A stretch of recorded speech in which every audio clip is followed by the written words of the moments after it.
एक बच्चा उठा, उसने मेरा हाथ पकड़ा और लकीरों के ऊपर मेरा हाथ रखा। उसके हाथ रखने की देर थी, मेरे हाथ में ऐसा लगा कि जैसे बर्फ़ की स्लेब पर किसी ने मेरा हाथ रख दिया हो। अब मुझे लगा कि अब मेरा दम निकल जाएगा। मेरे ज़बान से एक लफ्ज़ अदा हुआ,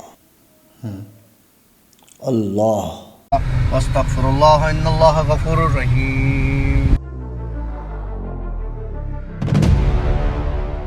ये जो चीज़ होती है, ये इनके खाने की चीज़ होती है।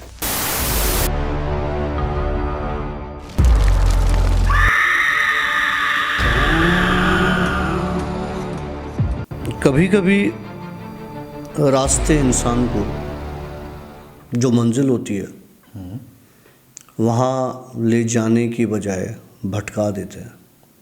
यस। आपको पता नहीं होता जिस रास्ते पे आप चल पड़े हो क्या उस रास्ते पर ही आपकी मंजिल है या वो रास्ता आपकी मंजिल पर ही जा रहा है। जब तक कि आप ये चीज़ रियलाइज़ करते हो कि ये वो रास्ता नहीं है जिस पे आपको जाना था, तब तक आपको बहुत देर हो चुकी होती है। ऐसा ही एक वाक़या मेरे साथ हुआ था। ऑल राइट फ्रेंड्स, अस्सलाम वालेकुम, welcome to yet another the Bhoot show. और द भूत शो की लेटेस्ट जिन स्टोरीज़ के साथ मैं हूँ आशी, और हमारे साथ हैं one and only doctor Kashif, जिनकी मतलब अगर हम इनकी किताबें लिखते तो अभी इतनी सारी किताबें हो चुकी हैं। नहीं, मैं सोच रहा हूँ कि लिखना शुरू ही कर दूँ। एग्जैक्टली होना चाहिए, इससे हमें एक और बूस्ट मिलेगा। हाँ, यहाँ पे हम आपकी मेमोरीज रिकॉर्ड कर रहे हैं, सारी आपकी स्टोरीज रिकॉर्ड हो रही हैं। ओके टेक, बड़ा बेहतरीन मज़ा आ रहा है। लेकिन अगर क्या ही बात है, ये सारी चीज़ें एक किताबचे में सेफ हो जाए। बहुत खूब। मतलब हम जिस तरीके से अपने बचपन में पढ़ते थे उम्र यार की कहानियाँ और जादूगर वाली कहानियाँ और ये और वो, तो इस तरीके से ये कहानियाँ भी किताबों में होनी चाहिए। यार, एक राइटर है, लड़की है, मैं नाम नहीं लूँगा उसका, लेकिन उसकी रिसेंटली एक बुक आई है, उसने जिन्नात पर लिखी है वो बुक। और उस बुक में एक किस्सा ऐसा है जो मेरा किस्सा है। ओके। और मज़े की बात, हमें एक व्यूवर ने कांटेक्ट किया था। हमारे एक फ़ैन है, बहुत अच्छे वो स्टोरीज़, मतलब वो अच्छे राइटर हैं। तो उन्होंने मुझसे परमिशन मांगी थी कि सर अगर आप परमिट करें तो मैं आपकी स्टोरीज़ जो हैं वो मतलब मैं एक नावल में ऐड कर सकता हूँ। तो हमने कहा भाई गो हैड, लेकिन सिर्फ क्रेडिट दे दिया करें कि भाई डॉक्टर काशिफ ने ये this story is by doctor Kashif. Credits देना बहुत ज़रूरी है। जी डॉक्टर साहब, अब आप अपनी स्टोरी स्टार्ट करें। मैं रात को कोई तकरीबन 9:30-10 बजे गाड़ी निकाली, क्योंकि मुझे पता नहीं था कि मुझे कहाँ जाना है। ओके। मुझे ये था कि मुझे घर में घबराहट हो रही है, मुझे निकलना है बस। और मैंने गाड़ी सी साइड की तरफ कर ली। ओके। मैं जब गाड़ी में बैठा और गाड़ी निकाल दी तो मुझे लगा कि यार भारीपन सा हो रहा है, थोड़ा खुली फ़ज़ा में जाऊंगा, समंदर के पास बैठूंगा और हवा चलेगी और दिमाग ठंडा हो जाएगा। ओके टेक, बेहतरीन। चाय वाय वाले घूम रहे होते हैं, चाय वाय पी लूँगा। मैं बीच पर पहुंचा तो मैं समंदर पर जाने की बजाय, मुझे पता नहीं क्या हुआ, मैं गाड़ी सीधी ले गया। ओके। ट्री क्लब की तरफ, ठीक है, एरिया 51 की तरफ। समझ गया। मैं उस तरफ गाड़ी ले गया अपनी। गाड़ी में चलाता जा रहा हूँ। बीच में एक कच्चा रास्ता निकल रहा है जो जाके न्यूप्लेक्स जो है उसको टच करता है। ओके। मैं उस रास्ते पे चढ़ गया। ये कि मैं दूध दरिया से जाऊं, मैं उस कच्चे रास्ते से अंदर एंटर हो गया। वहाँ जाके मेरी गाड़ी का कंट्रोल मुझे ऐसे लगा कि मेरे हाथ में नहीं है। Okay take. कि जाना मैंने कहाँ था, निकला मैं कहाँ के लिए था, पहुँचा मैं कहाँ हूँ, और अब गाड़ी जो जा रही है मेरे माइंड को कोई और कंट्रोल कर रहा है और गाड़ी कहीं और लेके जा रहा हूँ, जो कि मुझे नहीं पता मैं गाड़ी कहाँ लेके जा रहा हूँ। ठीक हो गया। गाड़ी जाके एक ग्राउंड में मैंने रोकी, सिर्फ अंधेरा और कुछ नहीं था वहाँ। मैं गाड़ी में अपने पानी वानी साथ रखता हूँ कि मुझे खांसी होती है या गले में इरिटेशन होती है तो मैं वो निकाल के पानी एक दो सिप लेता रहता हूँ। तो हवा बड़ी अच्छी थी, अंधेरा था। मैंने गाड़ी का दरवाज़ा खोला और मैंने कहा 2 मिनट में उतर जाता हूँ गाड़ी से।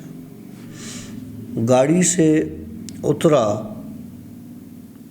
तो एक 8 या 9 साल का बच्चा मेरी गाड़ी के बैक साइड से आया। ऐसा लगा कि कहीं से दूर से पैदल आ रहा हूँ, नंगे पाँव, बैक साइड से आया और मेरे सामने आके खड़ा हो गया। मैंने उस बच्चे की तरफ देखा, नॉर्मल बच्चा था। कहने लगा कि भाई पानी पिला दो। अच्छा ठीक है, सब्र करो। मैंने गाड़ी खोली, पानी की बोतल निकाली, भरी हुई थी। अब मुझे कोई गिलास विलास तो मिला नहीं, क्योंकि पानी मैं तो अकेला पीता हूँ तो मुंह लगा के पीता हूँ उसको, बोतल को। तो गिलास विलास था नहीं। मैंने उसको बोला कि तुम हाथ ऐसे करो तो मैं तुम्हें दे रहा हूँ, तुम उसमें पी लो ना, उसमें मुंह नहीं लगाओ। तो उसने बोला ठीक है। उसने हाथ ऐसे किए, मुंह पर लाया अपने। मैं उसके हाथों पे पानी डाल रहा था तो वो फ्यूम्स बन रहा था और पानी गायब हो रहा था, मतलब एवापोरेट हो रहा था। जैसे भाप बन के उड़ जाना। पानी डालता जाओ लेकिन पानी उसके हाथ में नज़र नहीं आ रहा और एक धुआं सा नज़र आ रहा है। वो पानी पी भी नहीं रहा और उसके हाथ में। मुझे बड़ा उस वक्त एक चारों तरफ अंधेरा, सिर्फ गाड़ी की लाइट्स और डर। मैंने कहा भाई क्या हो? कहने लगे मैं बहुत प्यास लगी है, मुझे जो है वो पानी, और भी पानी चाहिए। मैंने कहा तुम पानी पी तो नहीं रहे हो, तो पानी ओढ़ रहा है। बोला नहीं है, मैं पानी पी रहा हूँ, मुझे पानी दो। मैंने उसको बोतल पूरी, इसी चक्कर में वो पिएगा, उसने बोतल उड़ गई सारी मेरी। मुझे कहने लगा नीचे बैठो, ना ज़मीन पे, थोड़ी गीली ज़मीन थी वो। मैंने कहा डॉक्टर आ तो गया है, फंस तो गया है, जो कह रहा है वो कर ले। मैं बैठ गया नीचे ज़मीन पे, ये भी साथ बैठ गया। इसने कहा मैं तुम्हें ज़मीन पे कुछ लिखता हूँ तो मुझे पढ़ के दिखाओ वो क्या है। अच्छा, क्विज कंपटीशन शुरू हो गया। हाँ। इसने उंगली से 3 ऐसे लकीरें, जिस तरह स्टंप लगाते हैं ना, 3 ऐसे लकीरें खींची और एक बीच में सीधी लकीर खींची। मतलब जिस तरह 3 विकेट लगाते हैं इस तरीके हाँ, से। ठीक है। और उसके बीच में फिर लकीर खींच दो ना। अब मैंने कहा ये क्या, ये कौन पढ़ेगा, ये लिख क्या रहे हो, मुझे ये तो बताओ। ये तो लकीरें हैं सिर्फ 3। बोला नहीं, ये लकीरें नहीं है, अगर इसको पढ़ लिया तो तुम्हारा फ़ायदा है। मैं ये सोच रहा हूँ दिमाग में, यार मैं चला था जिस्म को हल्का करने कि दिल बोझल हो रहा है, घबराहट हो रही है, ये कहाँ किस मुसीबत में फंस गया हूँ मैं सोच ही रहा था। तो कहने लगा तुझे किसने कहा कि तू मुसीबत में फंसा है? मेरे कहा यार, मतलब वो तेरा दिमाग पढ़ रहा है। मैंने कहा अच्छा। मैंने कहा मुझे वाकई में समझ में नहीं आ रहा है तुमने ज़मीन पे क्या लिखा है। इसने बोला अच्छा सुन, रुको। इसने आवाज़ दी, 2 और बच्चे आ गए। अच्छा, आवाज़ नॉर्मल ज़बान थी? हाँ हाँ नॉर्मल, जैसे बुलाओ ये इधर आओ इधर आओ। दो और बच्चे आ गए कहीं से, वो भी आके सामने मेरे बैठ गए। उन्होंने भी कहा कि पहले पानी पिलाओ। पानी मेरे पास था नहीं। मैंने कहा पानी ख़त्म कर दिया इसने सारा, पानी तो नहीं है मेरे पास। बोला नहीं, तुम्हारी बोतल में पानी पड़ा हुआ है। मैंने कहा नहीं, बोतल खाली है, सारा पानी पिला दिया। बोला बोतल उठाओ। बोतल मेरे बराबर में पड़ी थी, मैंने बोतल उठाई, बोतल में पानी मौजूद था। पानी मौजूद था। ओके। अब मेरी हालत टाइट। मैंने कहा आज रात तेरी आखिरी है। ये ज़बान मुझे ना समझ में आएगी कि क्या लिखा हुआ है, और ये जमा होते रहेंगे और मैं पानी पिलाता रहूँगा और इस तरह सुबह हो जाएगी। खैर बहरहाल उसने मैंने उनको वो बोतल खोल के उन दोनों को पानी, और उसी तरीके से वो पानी उड़ गया हवा में। उन्होंने कहा कि ये इस तरह से उन्होंने भी तीन लकीरें खींच के और बीच में कट मार दिया। बोला ये बहुत आसान है, तुम इसको पढ़ो, अगर तुम्हें समझ में आ रहा है तो तुम्हारे लिए बहुत फ़ायदा है, नहीं तो फिर हम यहाँ से चले जाएंगे। मतलब अगर तुमने इसको पढ़ लिया तो तेरे बेड़े पार। हाँ। तो एक खुली ऑफ़र मिल रही है। मैं उसको पढ़ने की कोशिश कर रहा हूँ, लेकिन मेरे लिए बज़ाहिर वो लकीरें खींची हुई ज़मीन पे वो लकीरें थी। मैं बहुत परेशान हुआ। मैंने कहा नहीं, मुझे ये लकीरें समझ में नहीं आ रही, ये क्या है। एक बच्चा उठा, उसने मेरा हाथ पकड़ा और लकीरों के ऊपर मेरा हाथ रखा। उसके हाथ रखने की देर थी, मेरे हाथ में ऐसा लगा कि जैसे बर्फ़ की स्लेब पर किसी ने मेरा हाथ रख दिया हो। और मेरी जो नर्व्स हैं, जो रगें हैं, उनमें खून जमने लग गया है। लाइक अंदर सब ब्लड जो है वो मेरा बर्फ़ होने लग गया है, और अब वो उसमें सर्कुलेशन नहीं होगी। मेरी सर्कुलेशन रुक रही है। और फ्रीज़ इस तरह से, ये देख मेरे बाल, इस तरह से वो फ्रीज़ होती हैं ये चीज़ें। छोड़ दे, कोई फ़ायदा नहीं है। रोंगटे खड़े हो जाना इसको कहते हैं। फ्रीज़ इस तरह से वो चीज़ें होने आई हैं कि मेरा दम, अब मुझे लगा कि अब मेरा दम निकल जाएगा। मेरे ज़बान से एक लफ्ज़ अदा हुआ, अल्लाह। ओके। जब वो लफ्ज़ मेरे ज़बान से अदा हुआ तो हर चीज़ मेरी नॉर्मल होती गई। तो बच्चे ने बोला कि अगर ये तुम पहले ही पढ़ लेते। क्या बात, ज़बरदस्त। तो तुम्हें इतनी अज़ियत नहीं झेलनी पड़ती। Okay, take. फिर बोला ये मिट्टी इतनी पाक है इस तरफ,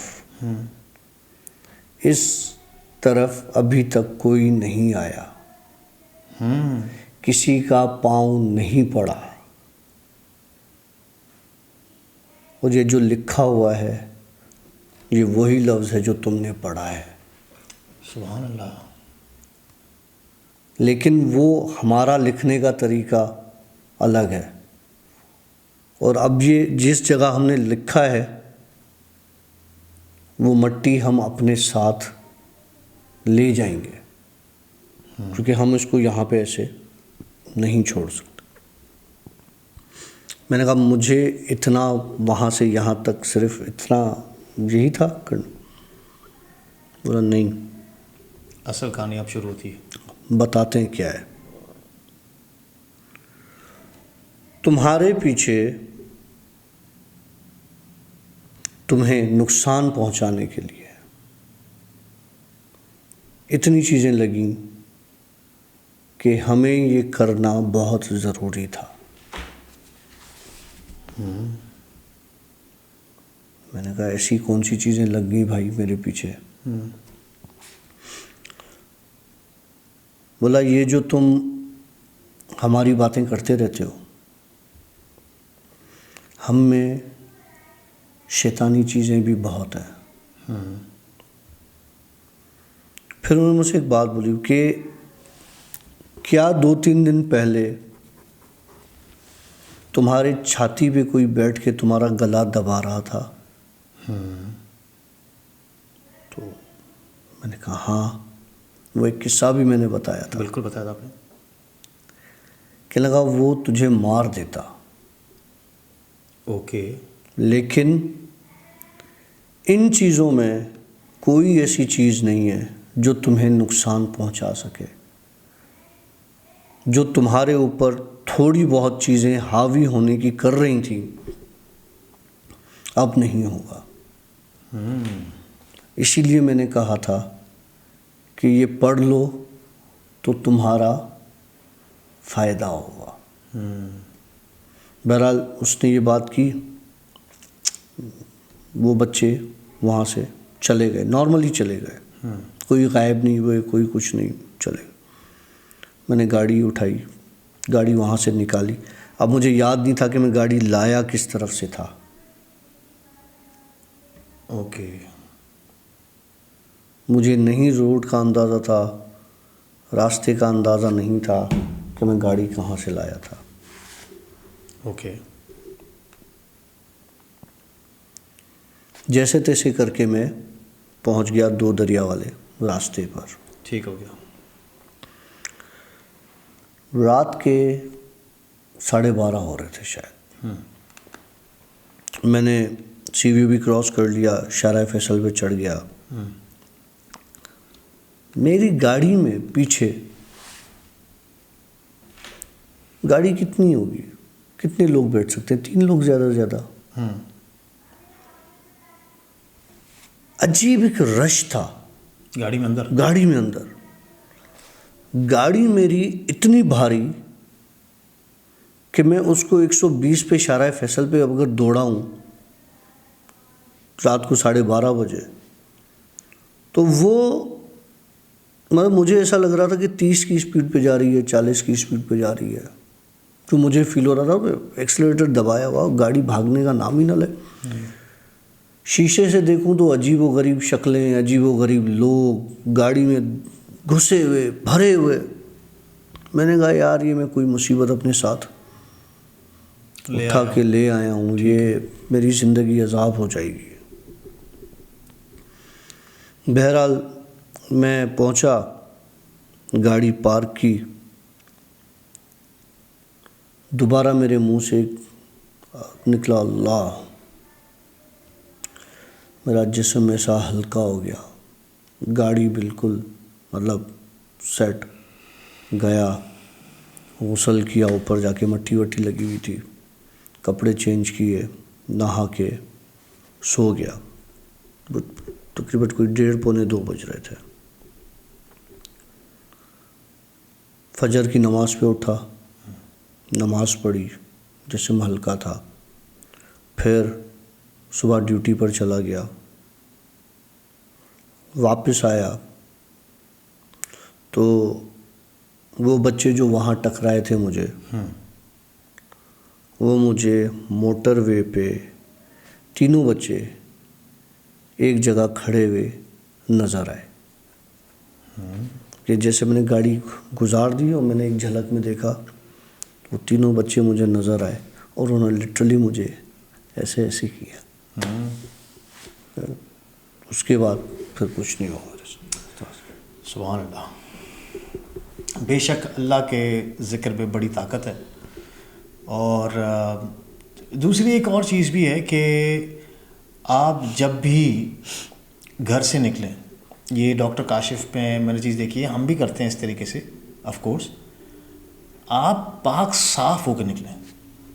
अगर आप मैले या आप मतलब नापाक की हालत में निकलते हो घर से बाहर, तो ऑलरेडी समझ लो आप इनवाइट कर रहे हो लोगों को, इसलिए पाक साफ़ होकर निकलें।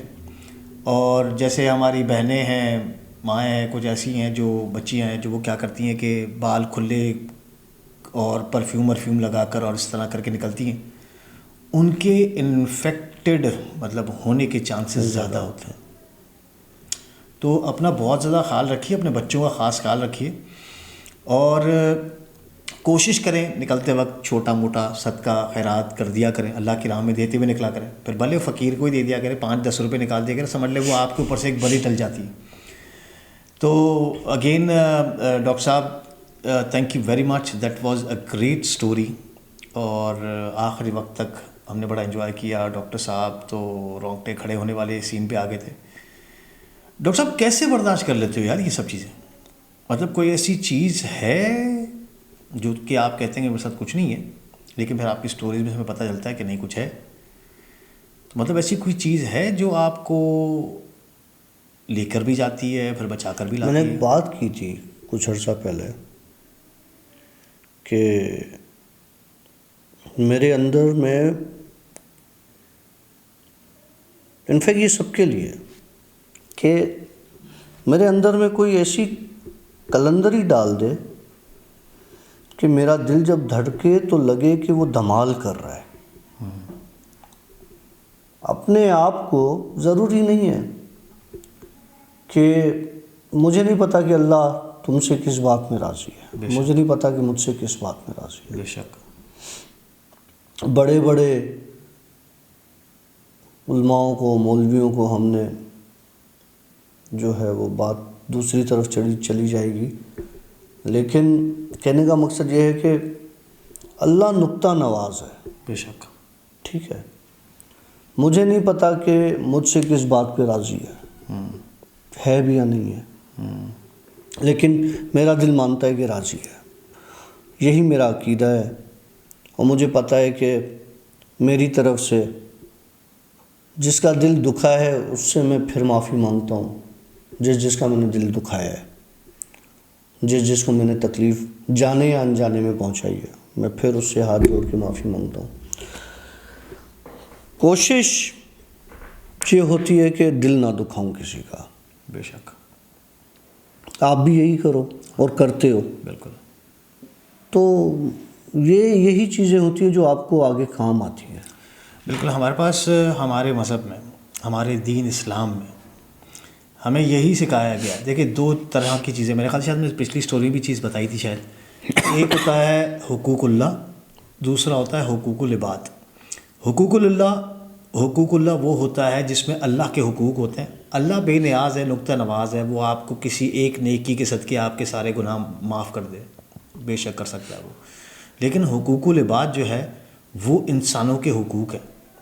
अगर आपने किसी को तंग किया है जाने अनजाने में, तो वो जब तक खुद आपको माफ़ ना करे तब तक ऑफ कोर्स इसकी बख्शिश बहुत मुश्किल है। बेशक अगेन अल्लाह नुक्ता नवाज़ है, माफ़ करने वाला। इबादत क्या है? इबादत वही है कि आपका दिल धड़के तो उस धड़कने में एक ज़िक्र हो। बेशक इबादत वो है। आप इबादत अगर करनी है ना तो इबादत को इबादत के तौर पर करो तो इबादत काम की है। वरना वो किसी ने बड़ा बेहतरीन कहा है, सर हो सजदे में और दिल में हो दुनिया का ख्याल, अगर यही मोहब्बत है तो हमें सही भले।